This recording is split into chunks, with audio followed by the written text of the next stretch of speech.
G'day, it's fugitive Australian journalist Shane Dowling from the website and YouTube channel Kangaroo Court of Australia. Now, I've just published an article on Sunday the 20th of October 2024 titled NACC Emails Expose the Big Lie. Attorney General Mark Dreyfus is interfering with NACC Freedom of Information requests. And the article starts off, this article exposes a big lie with documented evidence. The federal government has pushed that the National Anti-Corruption Commission is independent of government.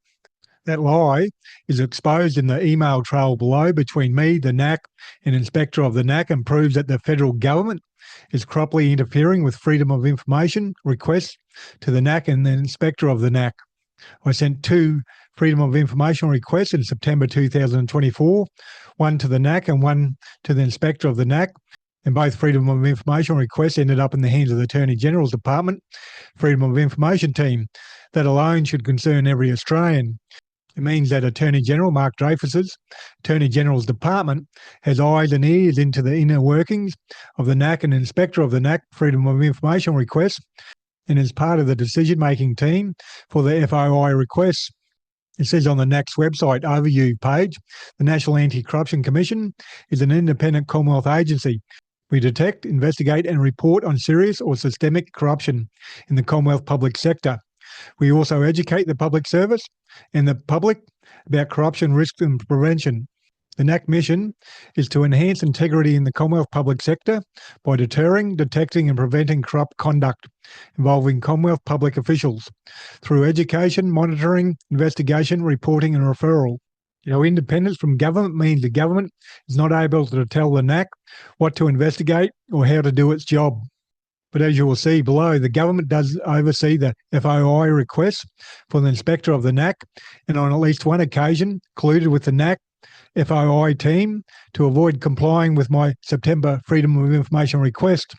23rd of August, FOI request regarding Robodebt. The NACC dealt with its own FOI request in August, but the Attorney General's Department is overseeing FOI requests to the Inspector of the NACC for my August and September requests, which allows the Attorney General's Department to have oversight of the Inspector of the NACC and control the flow of information to the media. On the 23rd of August 2024, I emailed two FOI requests, one to the NACC and another to the Inspector of the NACC, requesting documents regarding Robodebt. The August FOI request to the NACC has been denied on the basis I applied for too much information and it would take too long to comply with it. I will appeal it. The August FOI request to the Inspector of the NACC is still to be decided. I've been given the runaround with both applications to different degrees. What was very odd was the Attorney General's Department FOI section responded on behalf of the Inspector of the NACC, and I've dealt with the AG's Department FOI section since then. On Tuesday the 3rd of September 2024 at 4:43 p.m, I received an email from the Attorney General's Department which said, I refer to your request under the Freedom of Information Act 1982, received by the Inspector of the National Anti-Corruption Commission on the 23rd of August 2024 for access to documents. The purpose of this email is to advise you the scope of your request is too broad in its current form and invite you to narrow the request. The rest of the email is not important for this article. What is important is that I negotiated a narrower scope of my Freedom of Information request with the Attorney General's Department, not directly with the Inspector of the NACC. I knew straight away it was not acceptable for the government to be playing the middleman with my FOI request, but I thought I'd wait before I exposed it to see if further evidence of government interference came to hand, and it did with my September request as per below. 26th of September FOI request regarding Inspector of the NACC's update on the 26th of September. On the 26th of September 2024, I emailed two new FOI requests, one to the NACC and another to the Inspector of the NACC, requesting documents relevant to the Inspector of the NACC's update on the 26th of September. It says on the Inspector of the NACC's website, the Inspector's inquiry into the National Anti-Corruption Commission's decision not to investigate the referrals from the Robodebt Royal Commission. Between June and August 2024, the National Anti-Corruption Commission provided the Inspector with documents the Inspector had requested. On the 3rd of September 2024, the Inspector asked for the National Anti-Corruption Commission to provide submissions on a range of specified matters. The National Anti-Corruption Commission has advised that it anticipates that it will provide those submissions by the 21st of October 2024. I sent the same Freedom of Information request to both the NACC and Inspector of the NACC in case one of them tried the go slow routine, which they did with my August Freedom of Information request. They did not fail to disappoint again. This time, the Attorney General's Department Freedom of Information section emailed me on the 3rd of October at 10:21 a.m. on behalf of the Inspector of the NACC and said, "We are writing to acknowledge your Freedom of Information request to the National Anti-Corruption Commission Inspector, which has been forwarded to the FOI team within the Attorney General's Department for processing under the administrative support arrangements with the Office of the Inspector of the NACC. We write to you to acknowledge your request, seek an extension of time for processing, and seek your agreement to exclude certain information from your request." I agreed to the extension of time request, and the rest of the email is not important for this article. But it's worth noting they said it has been forwarded to the FOI team within the Attorney General's Department for processing under the administrative support arrangements with the Office of the Inspector of the NACC. That seems to be admission of the big lie that the NACC is independent of the government.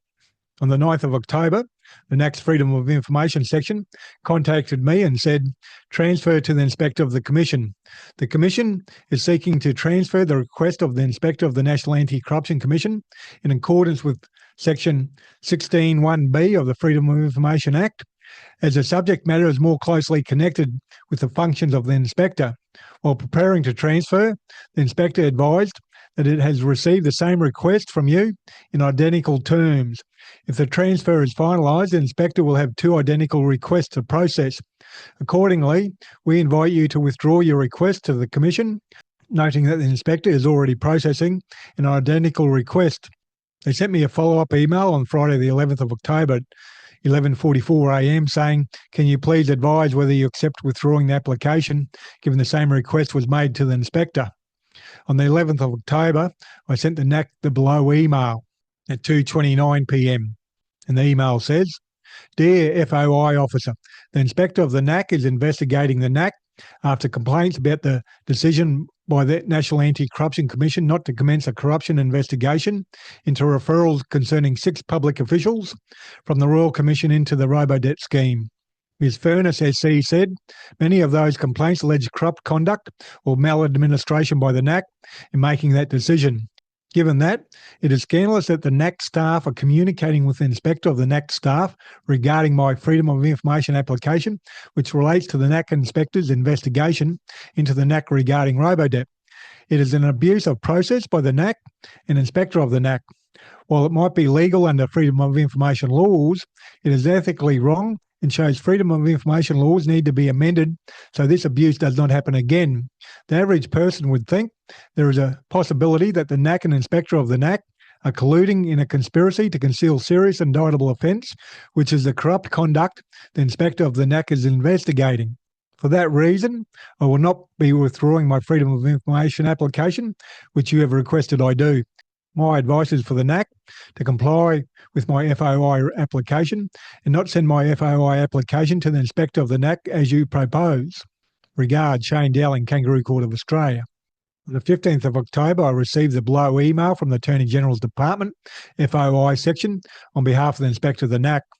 And the email says, "Dear Shane, the National Anti-Corruption Commission has transferred your Freedom of Information request to the Inspector of the National Anti-Corruption Commission under Section 16(1)(b) of the Freedom of Information Act 1982.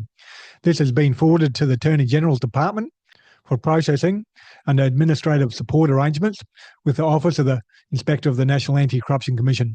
Then it outlines what my request is. And then it says, "We note this request is in the same terms as another request that you sent to the INACC that we are currently processing. Because we now have 2 requests in duplicate terms, we are seeking your agreement to withdraw the request that has been transferred from the NACC. Your request will still be processed in full if you agree to withdraw the duplicate. We look forward to your response. Kind regards, Freedom of Information and Privacy, Attorney General's Department." I withdrew my September FOI application to the NACC as requested, but I got what I wanted. Documented proof the NACC, Inspector of the NACC and Attorney General's Department working together to quash my September FOI application to the NACC. The Inspector of the NACC and the Attorney General's Department should never have known about my September FOI application to the NACC. And given it only be a few pages they'd have to give me, there is no reason why they shouldn't have complied with the FOI request. Summary: the NACC is not independent of the government. The FOI laws that allow one government department to transfer FOI requests to another government department are therefore when a member of the public or a journalist sends their FOI request to the wrong government department. Freedom of Information Act 1982, Section 16, 1B says, where a request is made to an agency for access to a document and the subject matter of the document is more closely connected with the functions of another agency than with those of the agency to which the request is made, the agency to which the request is made may, with agreement of the other agency, transfer the request to the other agency. The documents I requested are equally connected to both the NACC and the inspector of the NACC. It is a major abuse of process for the NACC to refuse to hand over the documents by colluding with the inspector of the NACC and the Attorney General's Department to in effect quash my Freedom of Information request by transferring it. The inspector of the NACC had already asked for an extension of time for my September FOI request, and the NACC would have known that, so they decided to transfer my September FOI request to them. Attorney General's Department are the puppet master. The above are just my emails that show the NACC, the inspector of the NACC, and the Attorney General's Department working as a team to silence the journalist. It does not show many other emails, messages, and phone calls they would have had to work out their strategy to silence journalists and the public. For a corrupt government trying to cover up corruption, having the FOI content from the NACC and the inspector of the NACC helps them control the narrative in the media. All that information is also very helpful for a corrupt government trying to protect a corrupt NACC. All three, the NACC, the inspector of the NACC and the Attorney General's Department, would know what they did with my September FOI request was dodgy, but they don't care. Government departments are very experienced at abusing FOI laws to conceal the truth from journalists and the public. And the FOI laws need to change so the NACC can't abuse those laws again. The NACC legislation is well known for being scandalous because it has the clause that the NACC cannot have public hearings except in exceptional circumstances. The NACC legislation should also now be well known for being scandalous for the Attorney General's Department having administrative support arrangements with the Office of the Inspector of the NACC.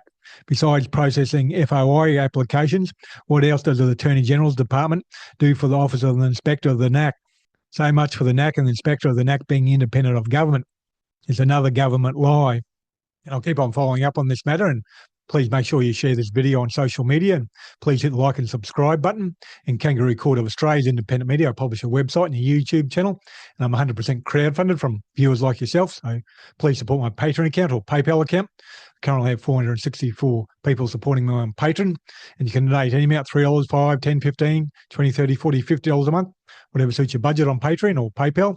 And I'll put the links for the Patreon account and PayPal account below this video on YouTube and also on my website. Other than that, thank you for your time and have a good day.